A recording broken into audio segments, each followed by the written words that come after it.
everybody. So, Greg, what do you think? I know people are going to start trickling in, Yeah, but I do you think want to we just get started? And maybe we can hear a little bit about what you're doing in China. Yep, sure. And Brent, just so you know, the link to the blog is junglescout.com/blog. So, welcome everyone. Thank you for coming. We're gonna go ahead and get started now. Just to give you a little recap, we started this process a few weeks ago. This is the third webinar in a multi-part series where we are we're coming up with product ideas at the very beginning. We followed some of those products. We chose a few that we thought would be good candidates. And now we're in the process of contacting factories and getting a sample ordered.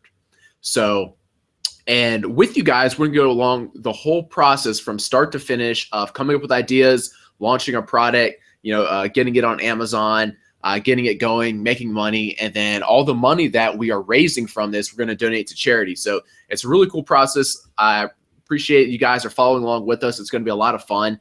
And part of the reason it makes it so much fun is all the interaction we're having with you guys. You're telling us what questions you have, what we're leaving out. You're helping us. Last week, one of the products we chose were bamboo marshmallow skewers, and we wanted to look in to see about any potential liability items with this. We had a few people, post links to help us out. So that was awesome. We appreciate all the help.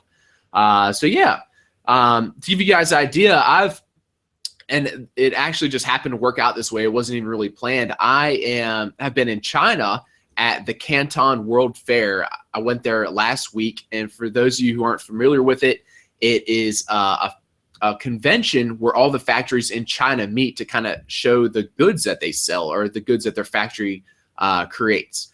So while I was there, of course, since we chose these products last week, I went ahead and, found some suppliers at the Canton Fair as well. So that was pretty cool because I got to meet them in real life, shake their hand.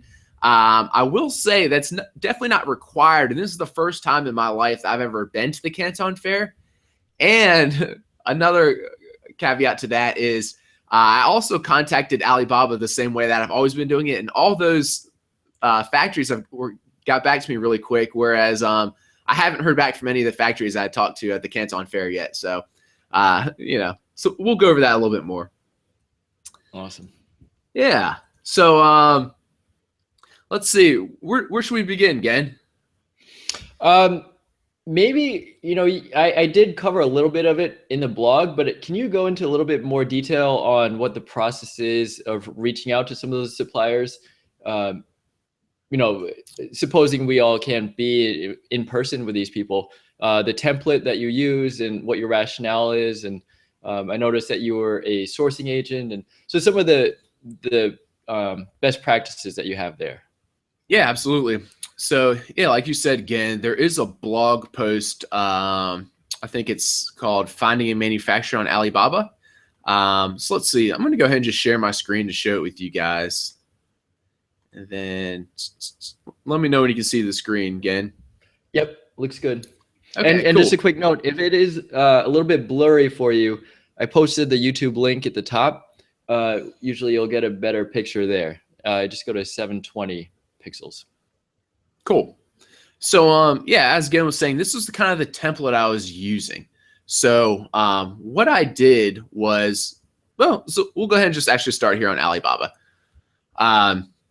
So I went to Alibaba. I searched for marshmallow sticks, but we also probably could have done like bamboo skewers, anything else. It even gives us some recommendations here: marshmallow roasting sticks, bamboo marshmallow sticks. And I made the search, and what you come up with is you see there's tons of factories that make something similar to what you're looking for. I do usually go ahead and just click the gold supplier. This is, in my opinion, sometimes maybe a little bit of like artificial insurance, because anyone can become a gold supplier. I think they just like pay a few $100s a year. So yeah, I mean, maybe it makes me feel a little bit better if it says like, oh, they've been a gold supplier for 6 years or 7 years or whatever, as opposed to this guy with 1 year. So I go ahead and click that. I don't know if it's that big of a deal. But it seems like everyone's a gold supplier, so maybe like the really shady people wouldn't want to pay the few $100s to become a gold supplier. Sometimes I go ahead and click this assess supplier, and then usually what I'll do if I don't get that many, like if it cuts down the results too much, kind of like what it's looking like it's doing here, sometimes I'll just uncheck that. So after going to Alibaba, making the search, go ahead and select gold supplier. The next thing that I do is I'll actually contact like every supplier on this list. And just a little tip here, instead of browsing by products, you can browse by suppliers. And this usually helps because otherwise, if we go back to products, some of these you'll see, like if we look over here, this is the supplier name. On some of these items, it will be the same supplier listed multiple times. So let me see if I can find an example. I don't see an example right here, but anyway, what can end up happening is you contact the same factory like 3 times because they have like 3 different listings on the product part. So I usually just click on suppliers, and that way I just contact each person 1 time. Yeah, so as you can see here, we have quite a few different suppliers or potential suppliers. Yeah, from here, I'm a pretty big believer of just contacting like all of the suppliers, or at least like 10 or 20 or whatever, because what you'll find is a lot of these people won't get back to you, or some are significantly better than others. So it never hurts to, contact more than you think you need. If it's an item that just seems super overwhelming how many suppliers there are, maybe I'll just contact like the first 20 and see how that goes. So you're even including the non-gold suppliers or the non-trade assurance. Yeah, I guess gold supplier didn't stay checked on this page, but I'll usually just check gold supplier and then leave the rest undone. Trade assurance, I've never actually personally used this, but I guess it's an insurance system set up with Alibaba. It's my impression it's like an escrow system. I've never personally used it. I think some people have. I think there's quite a few like hoops to jump through, or quite a few, things you have to follow in order to get it. So I've never personally used it, and knock on wood, I've never been like burned by a supplier yet. So maybe I'm getting a little bit lackadaisical in my ways. I don't know. But we'll go over some other things I think you can do to protect yourself from getting scammed. But I guess it doesn't hurt that these factories are set up for trade assurance. Maybe that means they're a little bit more legit. I don't know. Okay, and then when you're looking at this, the listings, can you tell the difference between, say, an actual original manufacturer versus a middleman or a trading company? That is hard to do. That one says Trafcade Trading Co. How I usually do it is I just contact any of them that have like Bamboo listed there. Some people say like, how do you know if you're working with an agent or a factory? And to be honest with you, sometimes you don't really. And a lot of sometimes other people you're in contact with will say things like, oh, well, I'm the exclusive agent or salesperson for this factory, but I am also kind of an agent for others. What I found is I think there's quite a bit of that. Like people, like a salesperson will sell for like a few different factories. Maybe like they're like designated Alibaba rep, or maybe they're just their kind of like sales rep or agent for all factories. And how I go about it, at the end of the day, does it really matter that much if they're an agent versus work exclusively for this factory? I mean, if they give me the best price, if they're the best to work with, if everything else seems legit, at the end of the day, for me, I don't care that much whether they're exclusive just to that factory, they work for multiple factories. So, and like I said, I haven't had any bad experiences with that before. So I'm just going to keep going with what works for now. Great. Okay. So yeah. So after that, I'll literally just open up new tabs of like all the suppliers. So I'll open up like 20 tabs, and then I will go back to this template right here. This is on the blog. If you go to junglescout.com/blog, It's this one right here, finding a manufacturer on Alibaba. Put the template right in there. You're obviously going to want to switch this out for the product you're looking for. You probably want to use your own name and own company name for this. For our collaborative product launch here, I've come up with the company name Jungle Creations. And then, of course, give a little bit more information about what you're particularly looking for. And I noticed you've got 11 million in sales each year. Do you think that really makes a difference? Because I'm not sure how many of us can actually state that, while telling the truth. And that's not true for me either. That's a lot of it exaggerating. But feel free to either put that in or leave it out.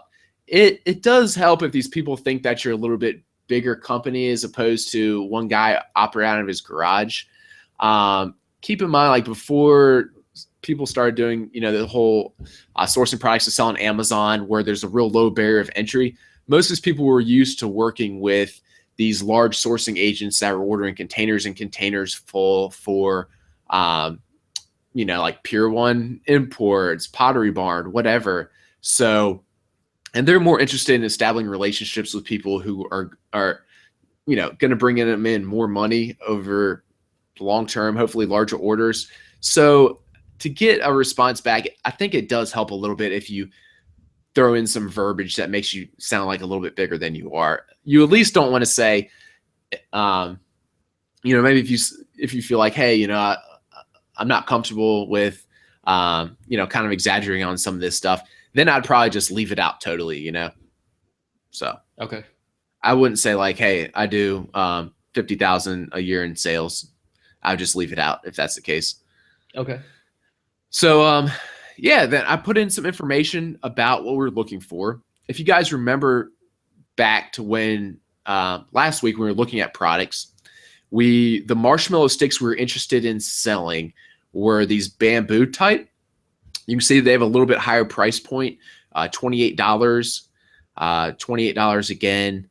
If we run Jungle Scout here, let's see. Let's see if they're still selling well this week. Looks like we have our bamboo sticks right here for $28. This guy's selling about $1,300 a month, which I guess would be about 40 a day. So it's quite a bit of volume. 36,000 a month in revenue. Do keep in mind though, since these are oversized items, remember our fees are quite high. It's about $10 in fees for this item, which leaves us about $17 net. So in order to have 100% return on investment for this product, we need to land it for about $8 or $9. So I'll keep that in mind when I'm negotiating with these factories. And then looks like, let's see, where's our other guy at?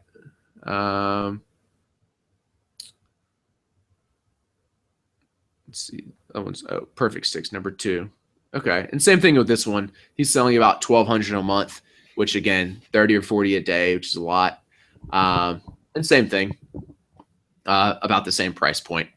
So so I included some information about these particular marshmallow sticks that we were looking for.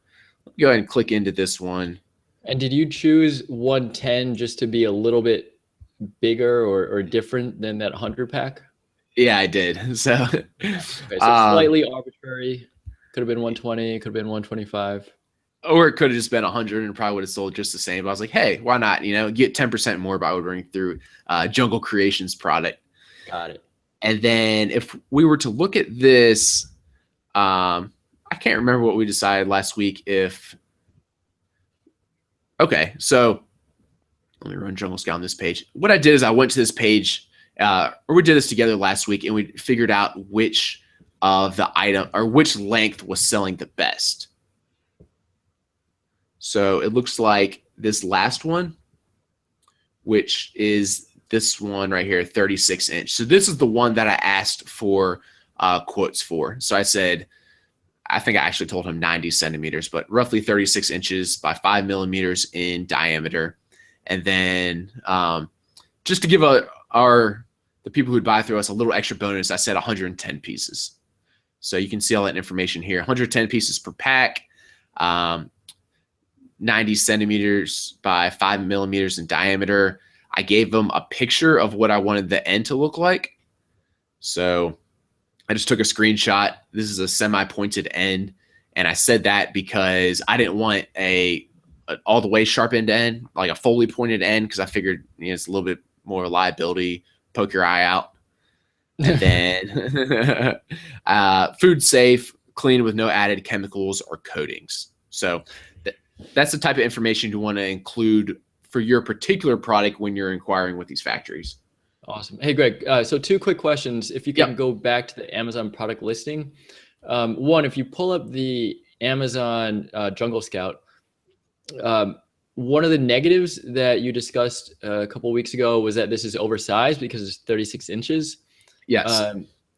So if it were under 18 inches, it wouldn't be oversized. So how do you determine that you would rather go oversized, pay the larger fees, and deal with that where you can only have a limited number of inventory? And then a question that we got from Joe is, can you review how you determine that you get 100% ROI? Yeah, sure. So that's a really good question. This person's probably pretty smart. The reason this is probably 17.5 inches as opposed to 18 is because now this particular item is not oversized. So let me see. I don't know if they are. They might not have all their dimensions right in here. Let's see.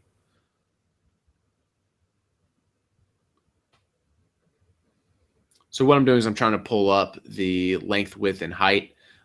Sometimes, especially if it's merchant fulfilled, sometimes they won't have the correct measurements in there.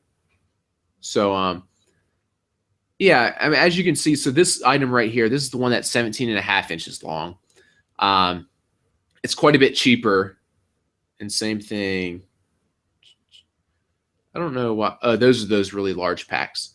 So, the standard size items have about $5 in fees, where as soon as you get up just 3 inches longer, it jumps $3. And then, so these are significantly higher fees.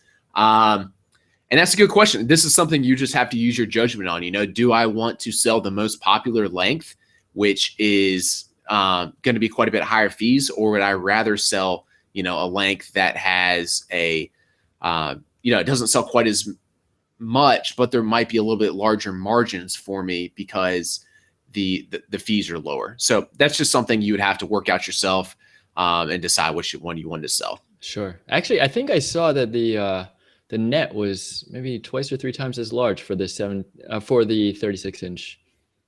Oh yeah. 17. Okay. But yeah, I mean, thanks for pointing that out. Yeah. And then how we got to 100% ROI. If I look at this particular product, this net column over here, and you can actually click on it. This will probably help you guys. So, this is my weight. The total fees for this item, if I were to sell this exact same item, would be about $10 at this price. That would net me $17. So to find out for my 100% ROI, I just divide that by 2. So then I know if my product cost is like $8, that's over 100% ROI. I'm getting $9.50 in profit if I landed it for $8.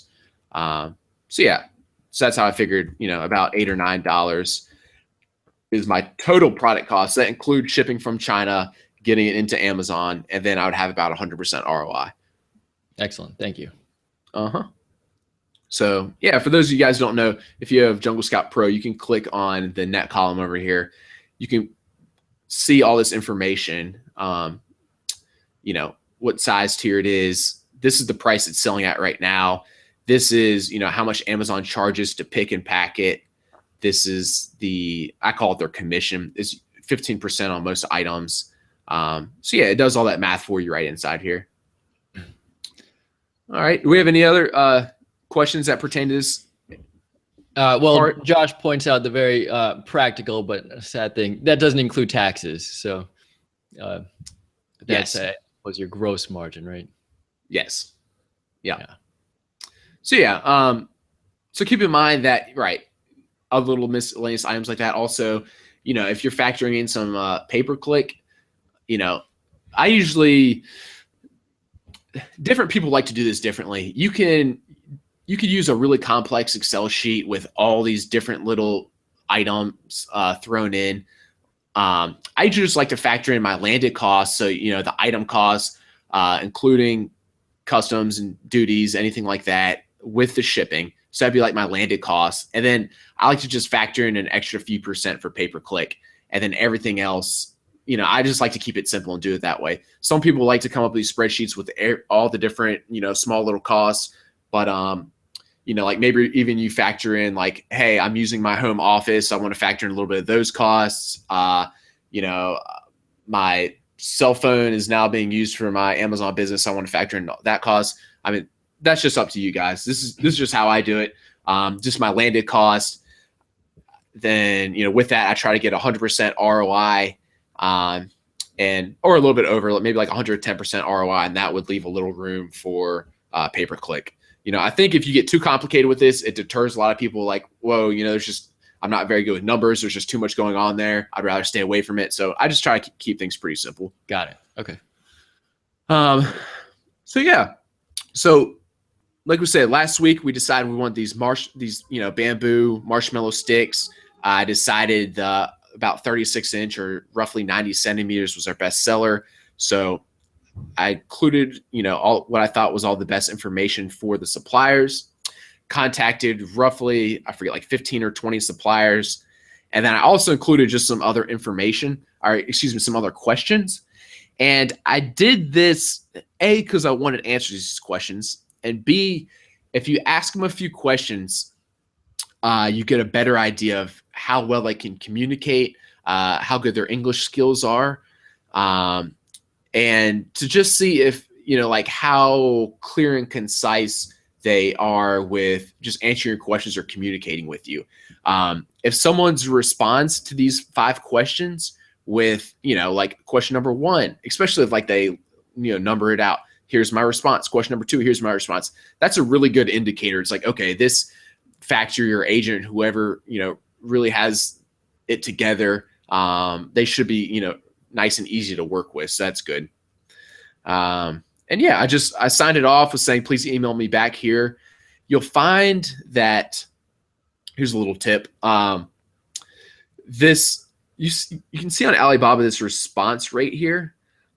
This isn't necessarily true. This is what percentage of the time they respond to your message in Alibaba. So when I click this and I send them a message, they can respond in the Alibaba messaging system, and that would give them, a better response rate here. So a lot of times what you'll find is they'll message you back and say, thanks for contacting me. I will email you. And that's just so that it doesn't hurt their statistics here. But the truth of it is, the Alibaba messaging system is pretty crappy. So a lot of times I would recommend to get this out of the Alibaba messaging system into email or onto Skype as quick as possible. And that should improve communication. So that's what I try to do. And this particular one, I said, please email me back. A lot of times I'll also say, hey, this is also my Skype ID. Can you Skype me? This particular time, I knew I was traveling about the time they'd be getting back to me, so I'd prefer just to get email. But a lot of times, if I want to really speed things up, I try to get on Skype, because that way, instead of going back and forth through 10 different emails, you can just knock out all your questions on Skype. Got it. Okay. So if we actually go back to one of the questions, I saw you ask if you can pay for the full order by PayPal. Is that a deal breaker if they can't accept PayPal for the full order? For most of you guys, especially if this is just your first product, I'd recommend to say yes, that is a deal breaker. Let's talk about this real quick though. So these Chinese factories, they do get hit pretty hard with PayPal fees. I forget exactly, but I think it's like at least 4 or 5%. It might even be as high as 8% for some. And I've kind of had mixed information on this. Maybe it depends where you're at in China or whatever. But so they don't really like PayPal. Another thing is I think it takes them a little while to pull out their funds, whereas, like a bank transfer, they, get that money as soon as the wire is complete. The only fees they have is they'll probably be hit with like a $20 or $30 wire fee. So it does make sense to me why they don't like PayPal. But at the same time, especially if we're doing, starting a relationship with these people, we want to make sure that they're legit. And PayPal does give us a little bit of insurance. You can file a dispute with PayPal if you were to not get your goods, and so on. So just because a company says they won't accept PayPal, it doesn't mean that they're not legit, but it probably means that you don't want to work with them for this, if you're just starting out. Because I do know a lot of these like bigger and more legit factories actually won't take PayPal just because they're like, hey, we're used to dealing with really large orders. You're not going to send me $100,000 or $500,000 through PayPal, so like we don't want to deal with any of these real small buyers. And it's not worth our time to mess with PayPal. So it doesn't mean that they're not legit, that they won't take PayPal, but I would recommend that you just go ahead and just don't work with them because they're probably either too big or not easy for you to work with, or, or they could just be trying to scam you too. Sure. So, yeah. So PayPal's pretty nice. It's easy. You don't have to go into your bank and actually wire something. You can just send it through your PayPal account. It does provide a little bit of insurance. So it's a really nice way to pay for these smaller orders that we're doing. And when I say smaller orders, I mean like 500 or 1,000 units. Once you start, if you're getting into bigger stuff, like some people are like ordering containers full at a time, that's when you could, start paying with bank wires or TTs, like they like to call them. So yeah. And do you have any way to protect yourself if you do a bank wire that you would recommend? You could try doing escrow. I've never personally done it. For those of you that aren't familiar with escrow, what happens is you essentially send the money to a third party. They hold it.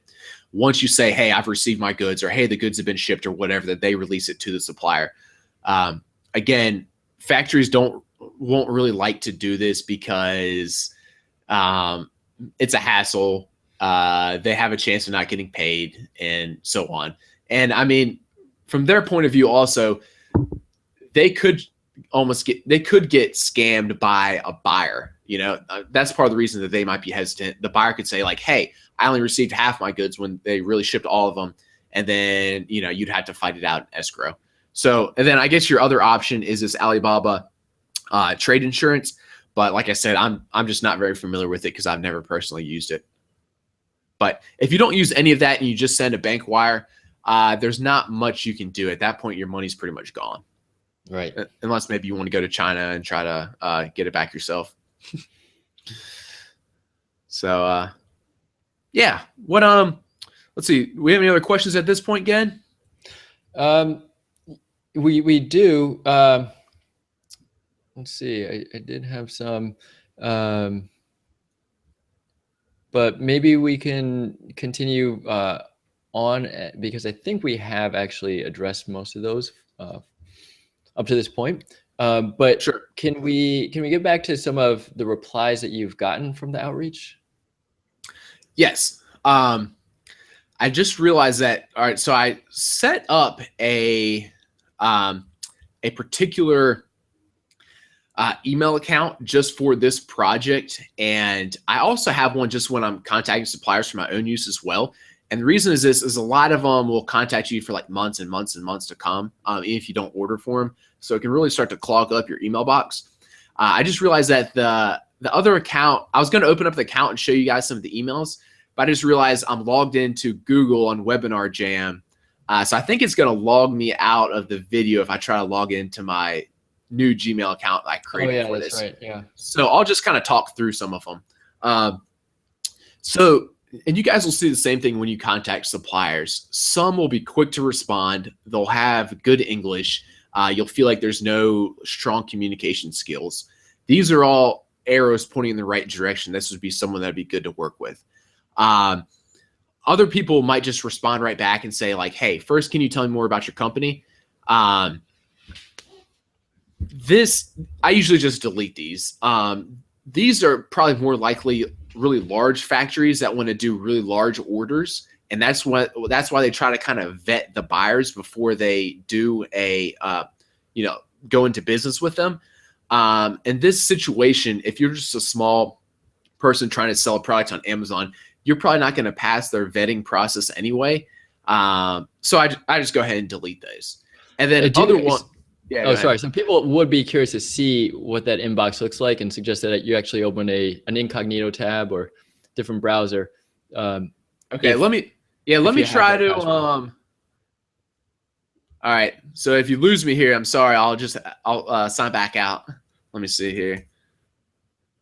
All right. Yeah. Thanks for the patience, guys. But it's a good idea. We should have thought of that. I like the incognito tab.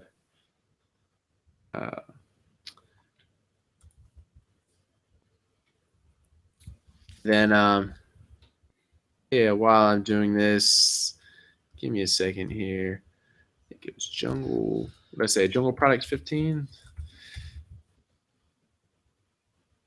Do you have the password? Do you want me to find it for you? I think I can pull it out of my password manager here. Right, just cool. Take a second.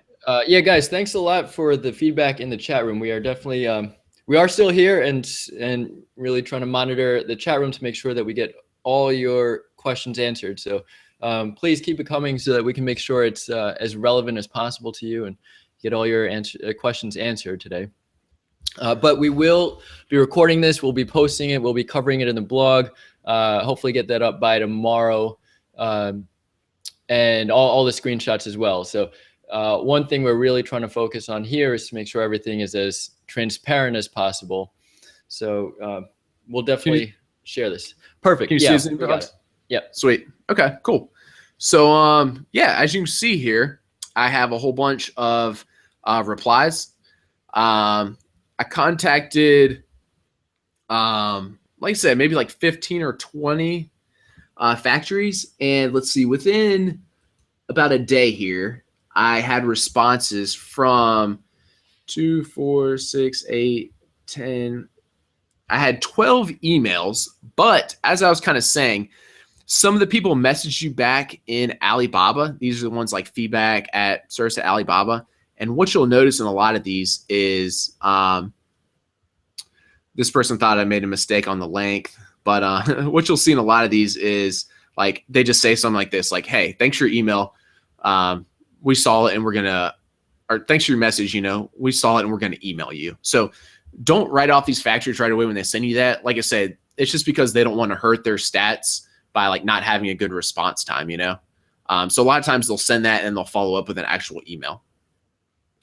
So yeah, so we can look at some of these emails and I'll talk about whether I think they're good or not.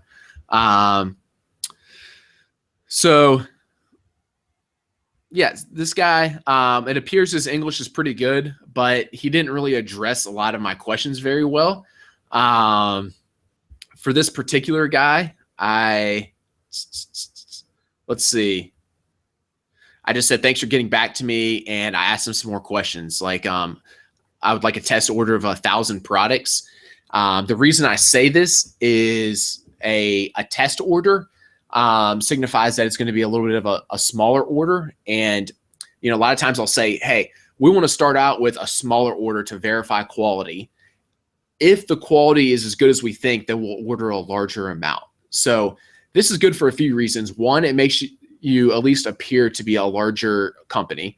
And two, it makes them want to, make sure to have good quality control on this first order.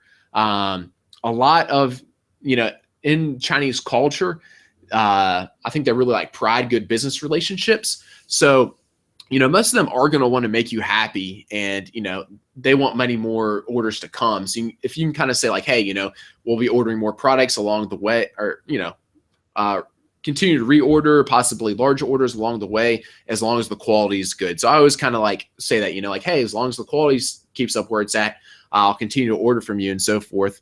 And, I said here container full.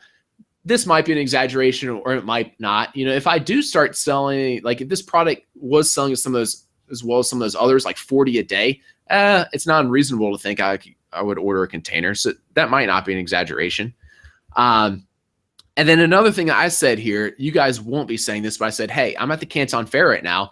Instead of shipping the factory all the way back to the States, could you just ship me one to my hotel? So I actually found out something pretty cool here that, so for those of you guys that don't know, like I said, this is my first time to China or the Canton Fair. So up to this point, I'd been paying anywhere from like $50 to $100 for samples. So I would order samples from a few different factories. I would pay the $50 or $100 for the sample, and most of that goes to shipping. And then, you know, I'd wait 3 or 4 days, and then it would show up to my place in the States. So I was just thought that was like pretty standard. And it is. Like, expect to pay $50 or $100 to order a sample from one of these factories. Just a little side note, something that was pretty cool when I was replying to these factories with that email, like saying, hey, I'm in Guangzhou right now. Can you ship it to my hotel? And I expected them to say like, yeah, sure. Shipping now is only $10 or $20. So I actually have like 5 samples coming to my hotel, and no one's charging me a dime, which is pretty cool. So that's just a little side tip. So if you're ever in China, you know, feel free to order some more samples to your hotel. So I noticed in your email, though, sorry, quick question about the shipping, that you specify DHL. Is there a reason why you did that over UPS or FedEx? It doesn't have to be DHL. Like if they say like, hey, we prefer to send this UPS or TNT, just say, yeah, that's fine. DHL's actually, I don't really know the reason for this, but for whatever reason, most of them do like to ship the samples DHL. I think for like small parcel, whether it's just easy for them or what. But I guess what I'm getting across there is I want samples like in a few days, as opposed shipped to me like get there in a month. Like I want whatever express service you want to use, whether it's DHL or something similar, to get it in a couple, 3 days. Got it. So yeah, so we can go over a few of these other little emails. Let's see what else we got. Sorry about the crazy. What would that be? A tunnel effect or something? I guess it is. It is close to Halloween. Sure. So yeah. Let's see what this person said. And then same thing. You'll see on a lot of these that that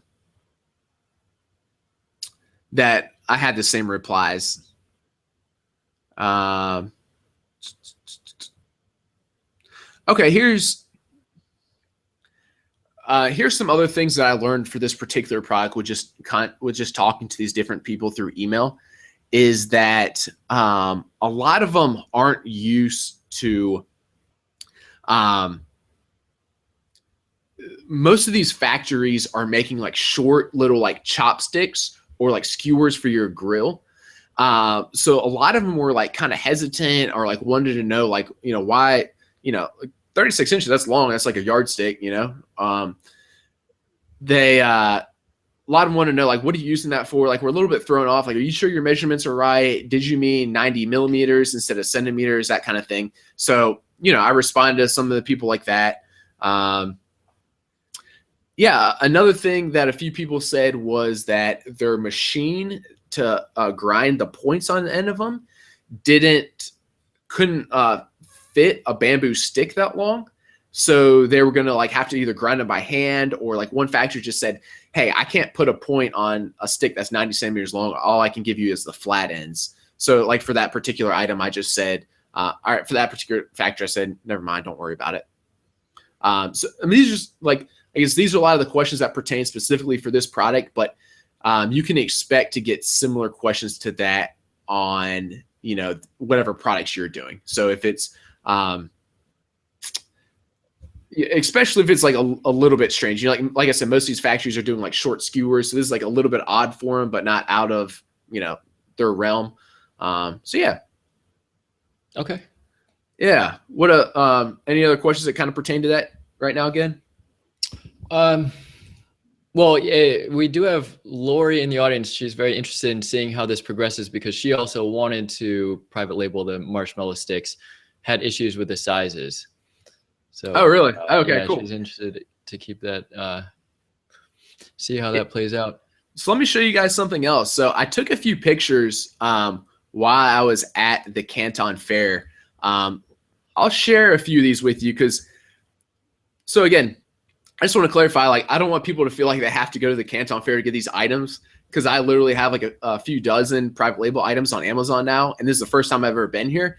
But I guess at the same time, if you ever do get the opportunity, I found that it's pretty cool because you do learn quite a bit.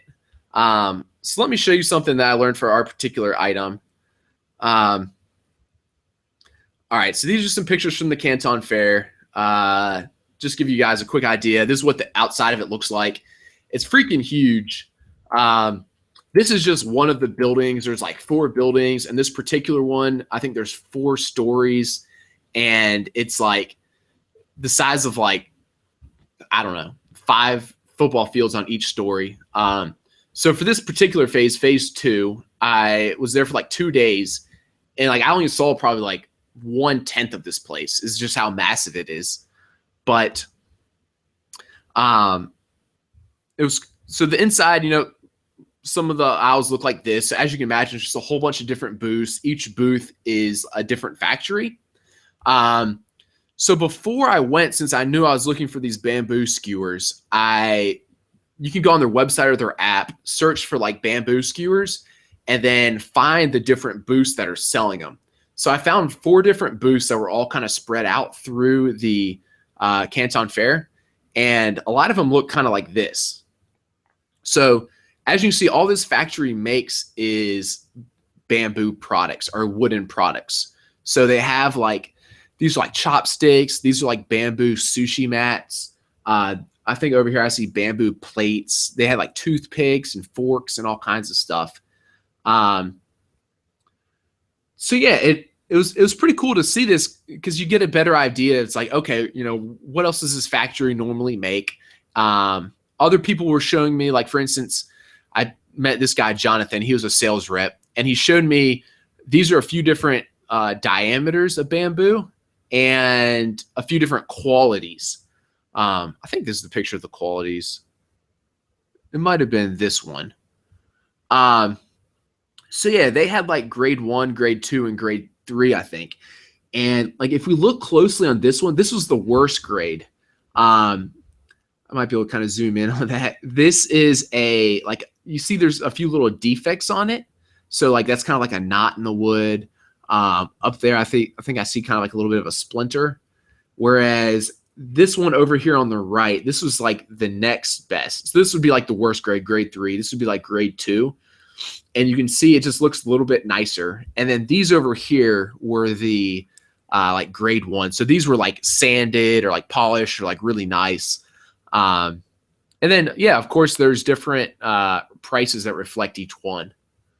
I will say the grading system, I don't think is consistent throughout all the different factories. So looking back, probably actually when I ordered samples, I should have said, hey, do you only have 1 grade? Do you have multiple grades of bamboo? If so, can you send me different samples of each grade? Okay. So a couple of questions. Okay. One, were you speaking through a translator while there? Yeah, it's a really good question.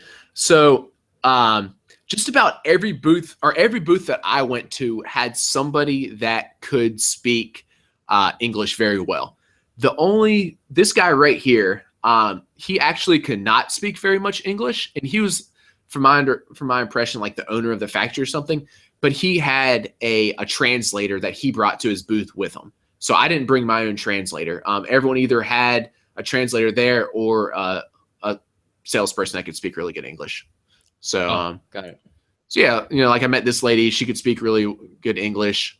And same thing. So all the booths, I didn't see a need to have a translator there. Okay, and then Dagan asked about the food issue. Is that something you brought up as well, whether it's FDA approved or if there are regulations we need to be aware of? Yeah, so I asked everyone that I spoke to about that. And of course, you have to take it with a little bit of, you know, like a little bit of skepticism. But for instance, I mean, everyone said, oh, yeah, of course, it's fine. It's fine. It's fine. And the one thing that did kind of make me feel good is most of these factories, all they make is food grade products, you know? So these are like skewers or chopsticks or what would you even call these, Gan? These are like a little like cocktail picks, you know Oh what I mean? yeah, Like you put exactly. fruit on them or Olive whatever. sticks. Yeah. Yeah, I don't know what the right name for that would be. But or for instance, same thing. These are bowls that they put food in. So, you know, of course they all said, yeah, we have a very clean and process, built for that. And then, like I said, it did make me feel good to see that they have lots of food grade products as opposed to ordering this from like, if this was like a factory that specialized in, say, like bamboo sticks for like your garden to, like tie up plants to, then that would probably be a little bit of a red flag to me. It's like that factory probably doesn't need to have the same standards. But if they're making all food grade products, I feel pretty good about it. Okay.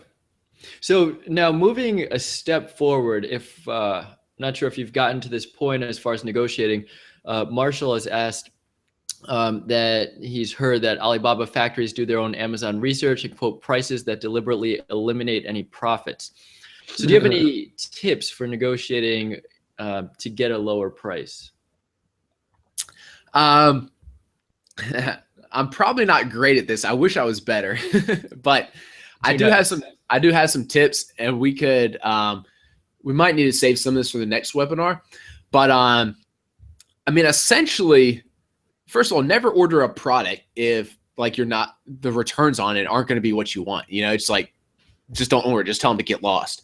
The other thing the good thing about working with lots of factories at the same time is you can kind of get an idea of ballpark figures, like, so if I get quotes back from 5 different factories and 3 of them, are around like 10 cents or 15 cents a stick, and then like a couple other ones are at like 30 or 50 cents, like I probably won't even email back those people who are really high, just like screw them, right? And then I have 3 people who said, okay, I can get them to you for, what I say, 15 cents. Mm-hmm. I would then email back those 3 factories and just say, hey, I got prices all the way from 6 cents to 20 cents. I like working with you. You seem great to work with. I like the quality of your samples, but I also need to make money off this. I have a boss I have to report to as well. You got to do better for me on the price. So if they just come back and say, I mean, usually I found when you do that, at least 1 or 2 of the factories you'll see are like a lot more eager to negotiate with you. Like, oh yeah, sure, I can work with the price. I'll knock it down 2 cents and just say like, hey, look, I need it further than that. I need it to whatever amount. So just go back and forth with them. And then like for me, like I said, I might not be like the best negotiator, but at some point it's like, okay, I'm spending all this time going back and forth trying to save a few more pennies. If my margins are already great, if my margins, if I'm already seeing like 100% return on my investment, does it really matter if I'm making another dime or if I give them that like dime? Like for me, it's like, all right, I think everyone's winning this situation. I'm happy with this price. Let's go ahead and order it. So yeah.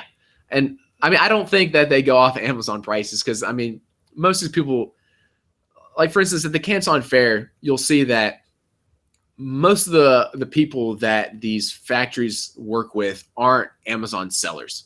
Just like talking around to other people there. I mean, it's like they're a buyer for such and such company, or some of these people just have like little mom and pop shops back in wherever, and they're just trying to order like a few hundred whatever plastic apples to sell at their store or whatever. So not only Amazon sellers are contacting these people. Got it. So yeah, let's see what else. What kind of stuff did I miss there again? I feel like I was jumping around a little bit. Well, going back, somebody was asking about the company structure and the accounting in the email that you send out for your quote unquote online Amazon business. So did you create a sole proprietorship or LLC or nothing, or did you even create an Amazon seller account yet?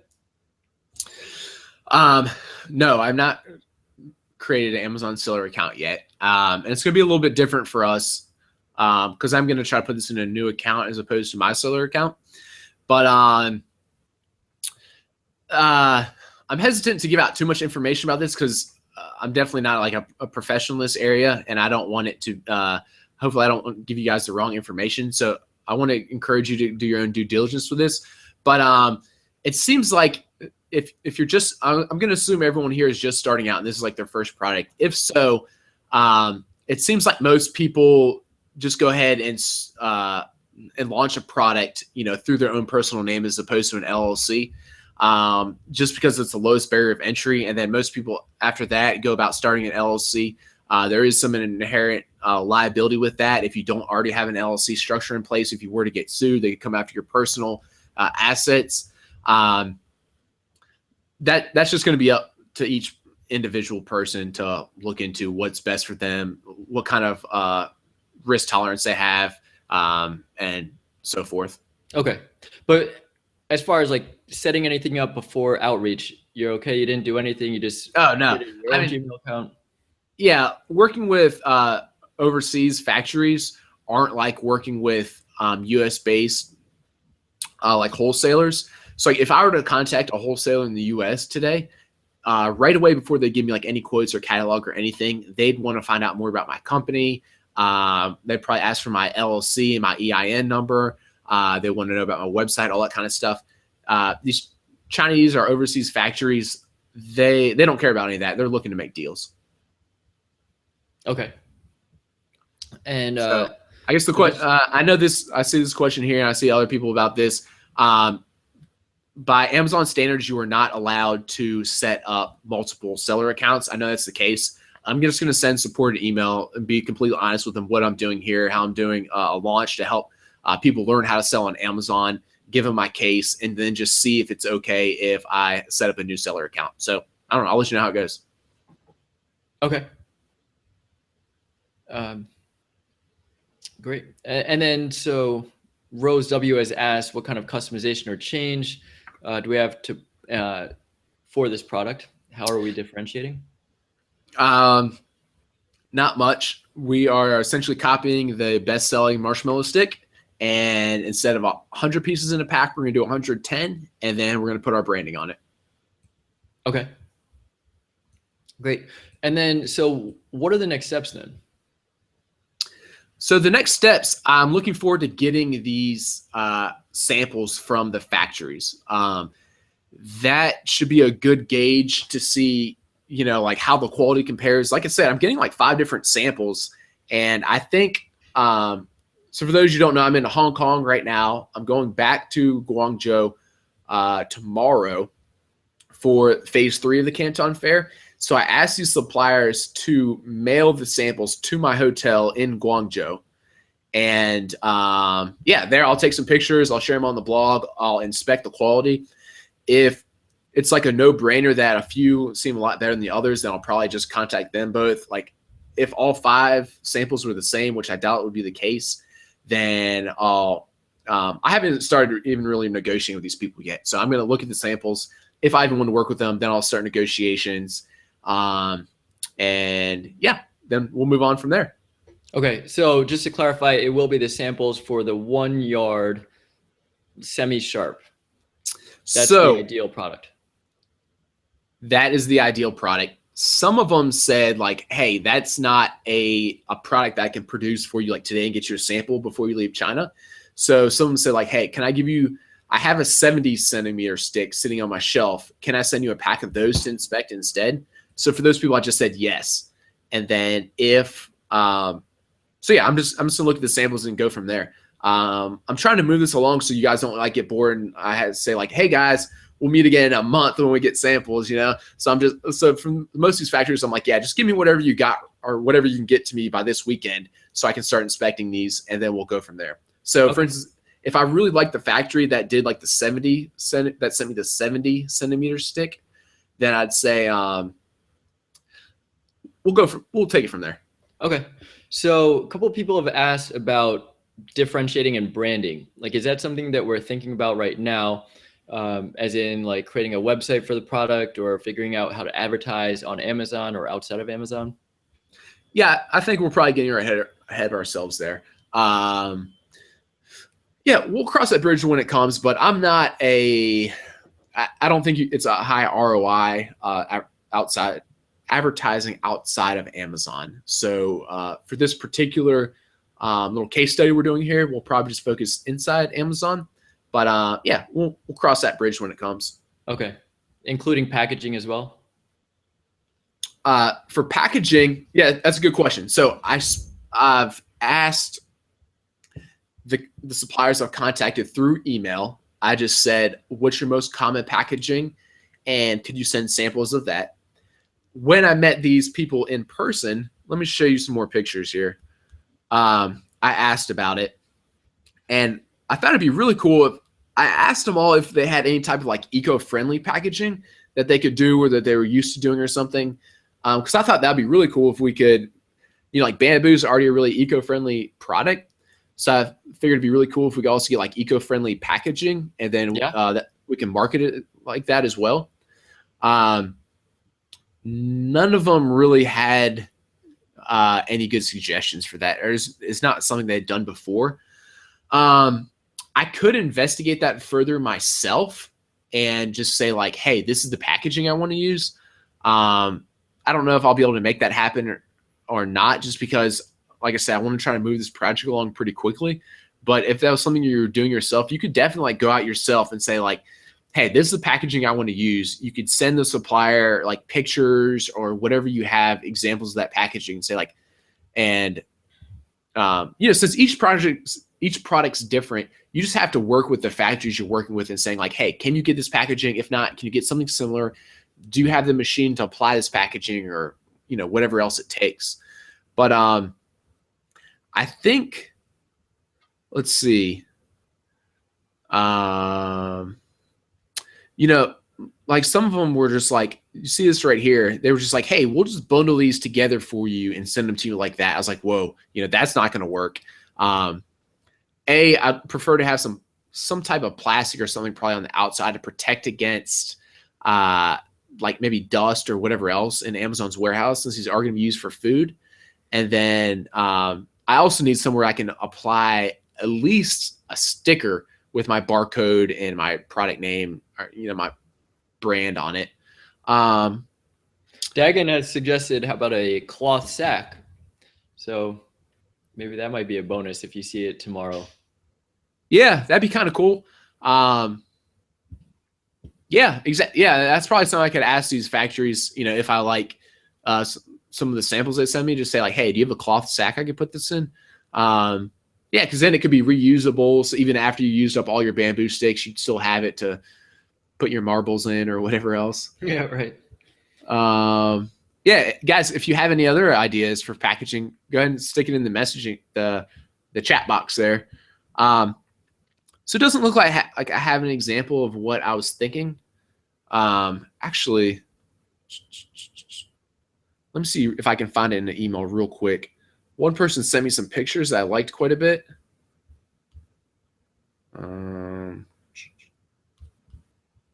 Essentially, it's just like in a plastic bag. What are these pictures? A lot of times these factories will send you. So, one more second here. Let me just see if I can find my favorite packaging that I've seen so far.